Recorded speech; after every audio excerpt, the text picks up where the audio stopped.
Buenas tardes a los alumnos de cuarto año A y de cuarto año B.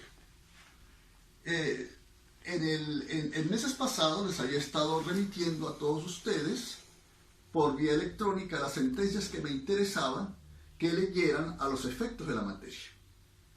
Pero como les dije, percibí cuando corregí los exámenes del primer parcial que no se estaban interesando por las sentencias, que se les mandaba las sentencias, incluso se les mandaba subrayados los puntos relevantes de la sentencia para facilitarles a ustedes el acceso a las mismas y el conocimiento que de allí se deriva, pero la gran mayoría no me está leyendo ninguna sentencia.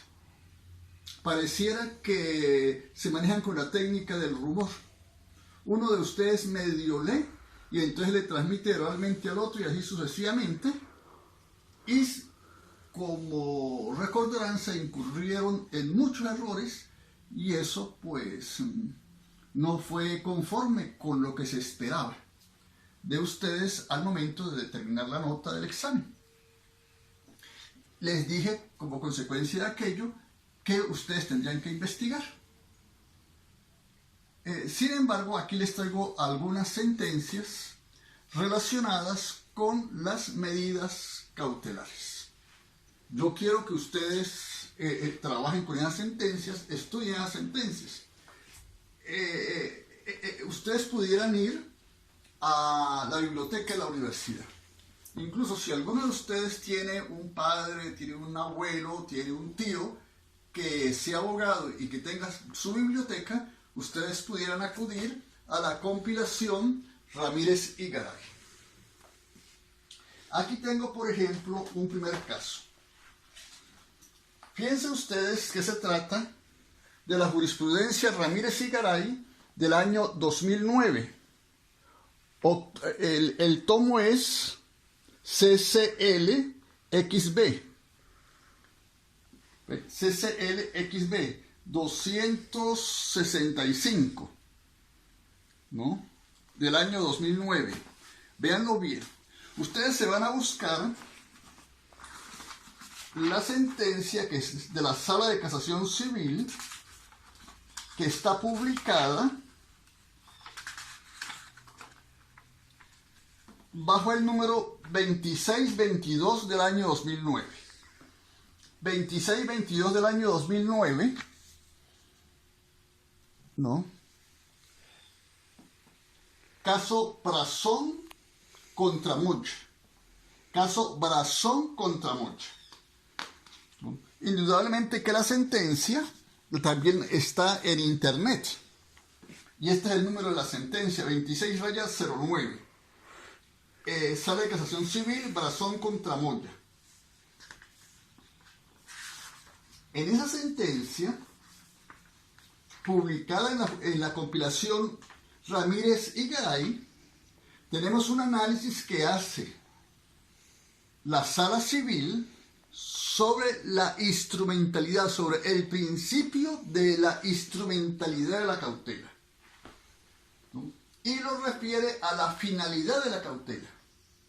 Ustedes recordarán que dijimos que la cautela, es decir, en sí misma no buscaba resolver el problema, porque su finalidad o la finalidad de la medida cautelar no es hacer justicia, no es resolver la controversia que se plantea ante el órgano jurisdiccional, sino garantizar el efectivo y eficaz funcionamiento del proceso. Es decir, no se puede exigir al sentenciador que para decretar una medida analice los alegatos y las pruebas de fondo. Y esto es muy importante. Ustedes tienen que analizarlo, tienen que estudiarlo y tienen que ficharlo, porque esto es fundamental para su vida profesional. Este punto de la sentencia 2622 tenemos que adminicularlo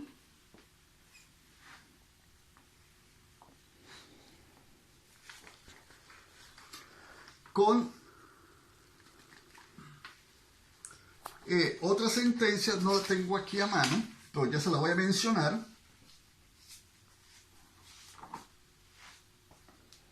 Ajá. Bueno, ya les busco la sentencia.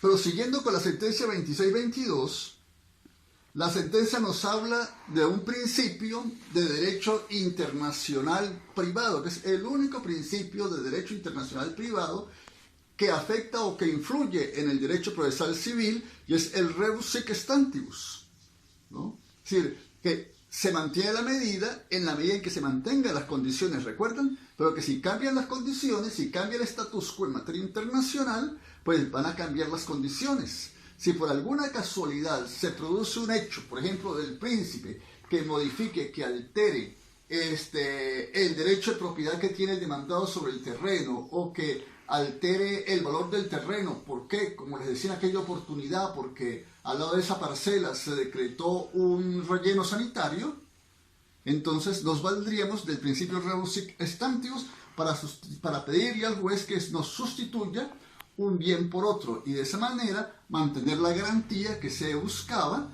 cuando se decretó originalmente la cautela. En materia de medidas, dice la sentencia 2622, rige la cláusula rebus sic stantibus, que indica que las mismas se mantendrán mientras no varíen las circunstancias o hechos que permitieron su decisión. Esa sentencia, pues ustedes tienen que buscarla. Como les digo, está publicada en la jurisprudencia Ramírez y Garay. Les vuelvo a dar los datos. Aquí tengo estos datos. Sala de Casación Civil. La ponente es la doctora Pérez Velázquez, Isbelia Pérez Velázquez. Es la sentencia 2009-0034, número 560. Número 560, y dentro del texto del tomo de jurisprudencia está identificada con el número 2622. Por favor, tomen en cuenta y valoren esa sentencia. No se les olvide a ustedes que eso es materia de la clase, materia de nuestro programa.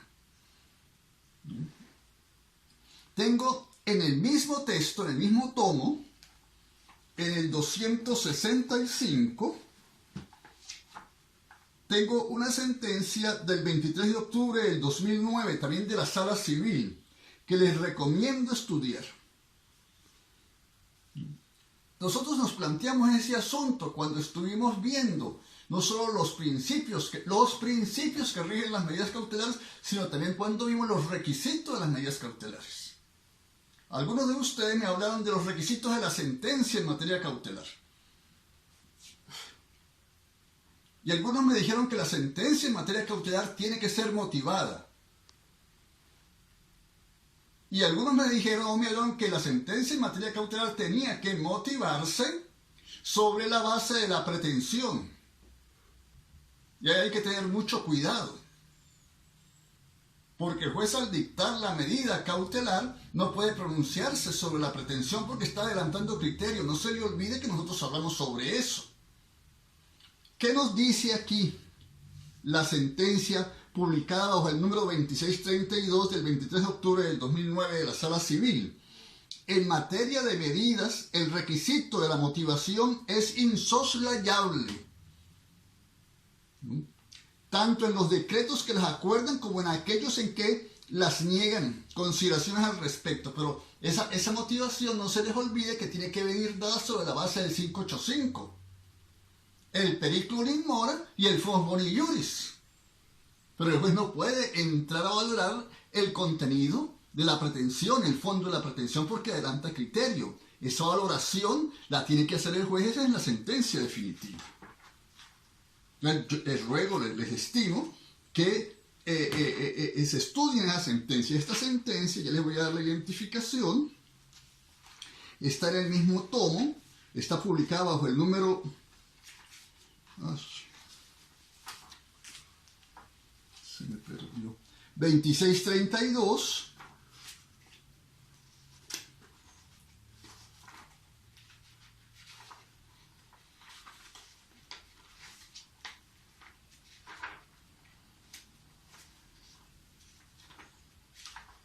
Y en la sentencia del año 2009, del expediente 267, 267 es el expediente, el número es 576.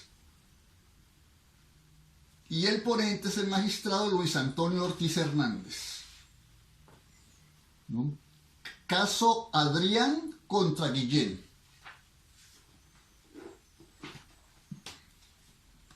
¿Ve? Así ustedes van a la biblioteca de la universidad en los días de cuarentena flexible, así ustedes pues también pueden investigar por internet, así ustedes pueden, es decir, mejorar sus conocimientos en el manejo de la sentencia, el profesor no les está dando la cucharita, ustedes investigan y ustedes van a quedar mucho más satisfechos de la labor que van a realizar.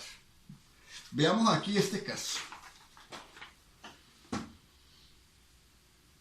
Fíjense que nosotros hablamos también en clases pasadas, que creo que estábamos analizando el artículo 532 en materia de oposición forzada, perdón, de ejecución, de oposición a la ejecución forzada de la sentencia. Y recordarán que dijimos que tenía que presentarse una prueba auténtica, un documento fehaciente, ¿no? Cuando se alegaba, por ejemplo, el pago de la obligación. En esta sentencia, que está publicada en el tomo CC 200, 250, 263 de Ramírez y Garay, bajo el número 2011 del año 2009, que es de la Sala Constitucional, se está planteando la necesidad de que el documento en el cual se fundamente esa oposición sea un documento registrado. Nosotros habíamos dicho algunas cosas sobre el particular. La Sala Constitucional entiende que el documento fehaciente es un documento registrado. Entonces quisiera que lean esa sentencia. Ya les voy a decir la identidad de la sentencia. El ponente es el doctor Carrasquero López, es del 30 de mayo, es del 12 de mayo de 2009, está en el expediente 08392 y el número de la sentencia es la 510. Aquí no tengo más sentencias. Aquí tengo otras sentencias.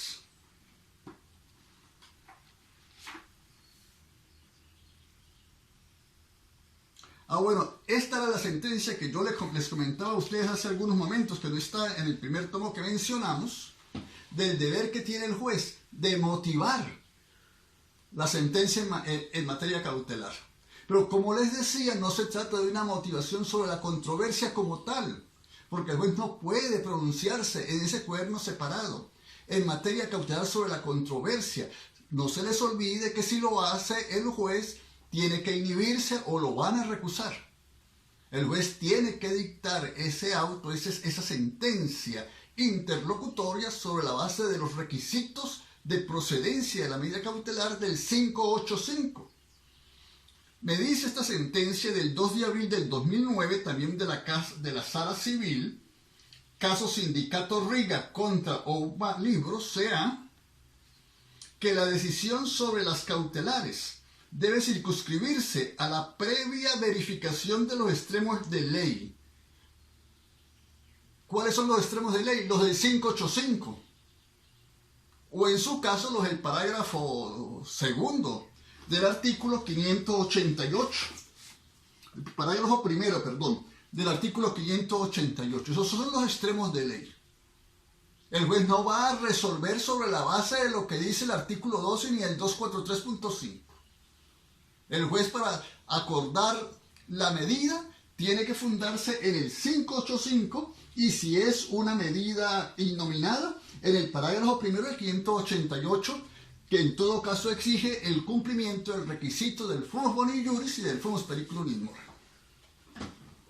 La decisión sobre las cautelares debe circunscribirse a la previa verificación de los extremos de ley, sin que pueda el juez partir de algún elemento de fondo, lo que les decía, para fundamentar su decisión. Esa sentencia que está publicada en este tomo 262, 262 de Ramírez y Garay, vamos a verle bien, está publicada en el expediente número 2008-474. No se les olvide, Sala Civil 2008-474 es la 171.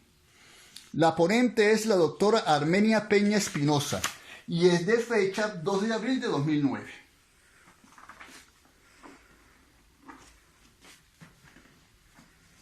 Mire cómo me tocó que ficharlas.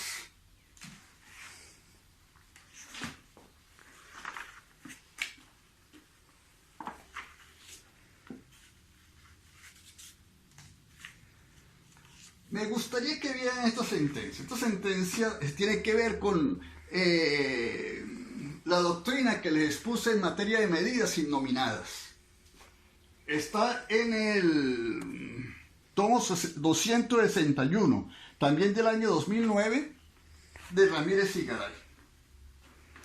Este es caso American Airlines contra TACA Perú.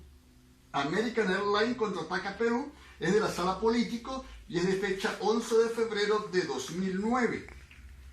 El ponente es el doctor Levis Ignacio Serpa, la sentencia es la número 180 y el expediente es 2008-741.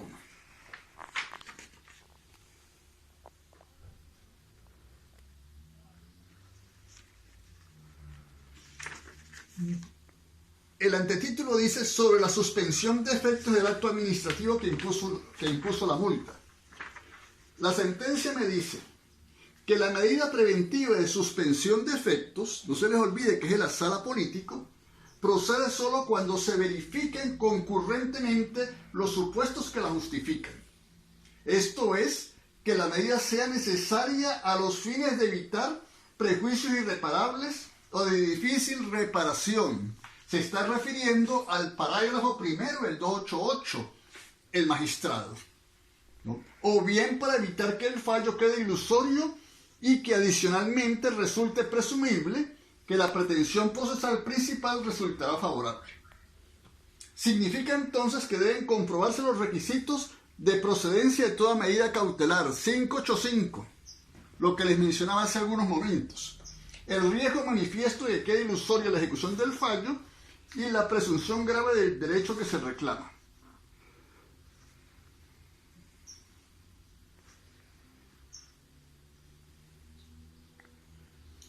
Del mismo modo, resulta pertinente resaltar que, tal como determinó la Corte Segunda de lo Contencioso Administrativo, la sociedad mercantil recurrente fundamentó el riesgo de que quedase ilusoria la ejecución del fallo únicamente en que se puede causar un perjuicio grave al patrimonio de su representada, ¿no? Advierte esta sala que la solicitud de suspensión de efectos del acto administrativo, cuya nulidad se solicitó, no solo debe estar fundamentado en razones de hecho y de derecho que la parte afectada considere pertinente exponer, sino que el solicitante está en el deber de explicar con claridad lo que tantas veces les he pedido a ustedes. No sean tan parcos en el examen. Es decir, se manejan ¿no? Tienen que explicar la idea que exponen. Eso no es capricho del profesor. Aquí se lo está diciendo la Sala Político. Es decir, las respuestas tienen que ser explicadas dentro de los parámetros previamente establecidos. Además, tenemos que aprender a resumir. Piensa lo que está... Fíjate por qué no se acuerda la medida.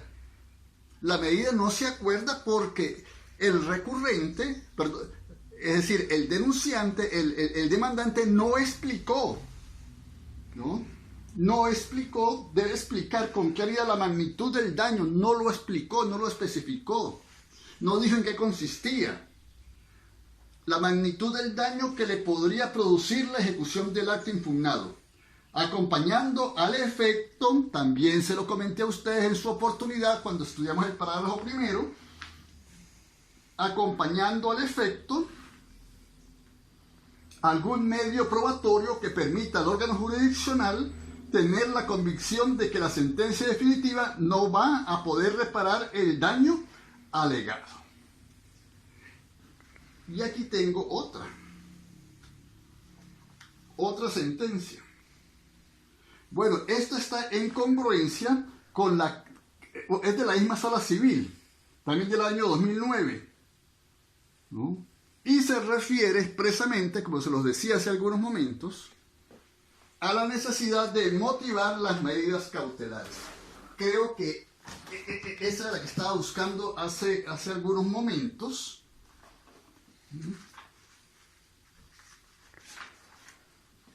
Para que ustedes adminicularan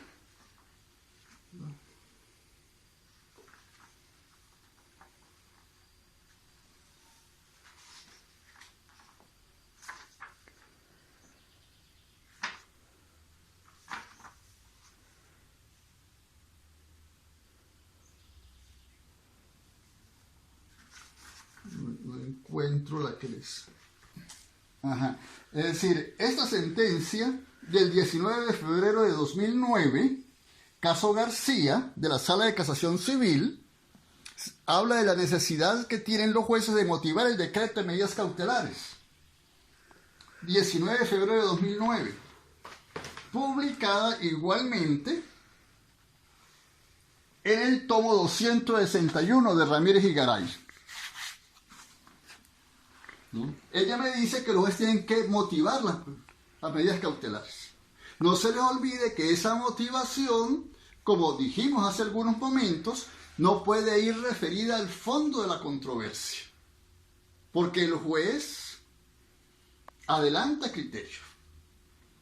Esa motivación tiene que ver, como ya lo hemos dicho, con la existencia de los requisitos de procedencia, el alegato y prueba de los requisitos de procedencia, de las medidas cautelares del 585, perdón, que son igualmente exigibles cuando se trata de una medida innominada, que se solicita de conformidad con el parágrafo primero. ¿No? Es decir, no es que el juez, les vuelvo a repetir, y aquí tienen que estudiarlo, no es que el juez nos va a pedir, o no es que el juez se va a pronunciar sobre la controversia, no lo puede hacer. Eso no es materia del procedimiento cautelar. Sobre la procedencia, el juez se va de la pretensión principal, el juez se va a pronunciar es cuando dicte la sentencia de mérito en el cuaderno principal. ¿No? Tomo 261 de Ramírez y Garay está marcada con el número 1741 del 19 de febrero de 2009. Sala Civil, caso García.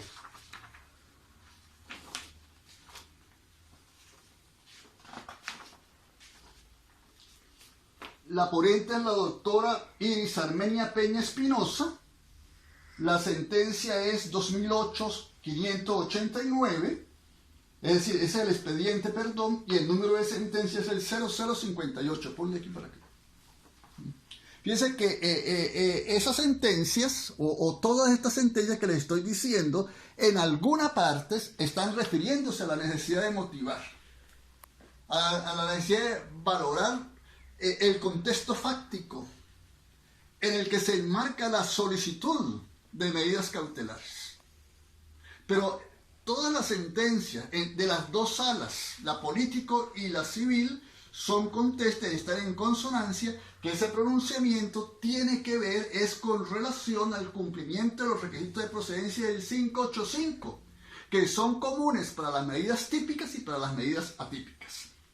Y para que no se me vaya a olvidar, porque a veces se me olvida, yo quiero, la otra, ¿cuál era No voy a meter los tomos que les estoy refiriendo, ahí los voy a poner bien a la vista, para que el día del examen me acuerde de esas sentencias y bueno, me refiera a las sentencias. No al resumito, ustedes tienen que buscar bien las sentencias y buscar cuáles son las razones que tiene la sala para decidir de la forma y cómo lo hizo. Para eso son los abogados, para eso somos los abogados. Ustedes decidieron estudiar Derecho, pues tienen que estudiar Derecho. Y lo estamos estudiando de la manera más refinada posible, tal cual es, a través de las decisiones, de las providencias que dictan tanto la Sala Político como la Sala Civil del Tribunal Supremo de Justicia, en el entendido que ha sido la Sala Político-Administrativa la que ha desarrollado con más vigor, con más fuerza, el parágrafo primero del artículo 588. Me van a leer eso. Y los voy a poner aquí para que no se me olvide. Porque el día del examen, pues las busco. ¿Y quién quita que saque de ahí 3, 4 preguntas? A las 4 del examen, imagínense ustedes. No se les olvide que esos requisitos de las medidas cautelares son comunes a las 3 medidas típicas del 588 y a la medida innominada del parágrafo primero del artículo 588.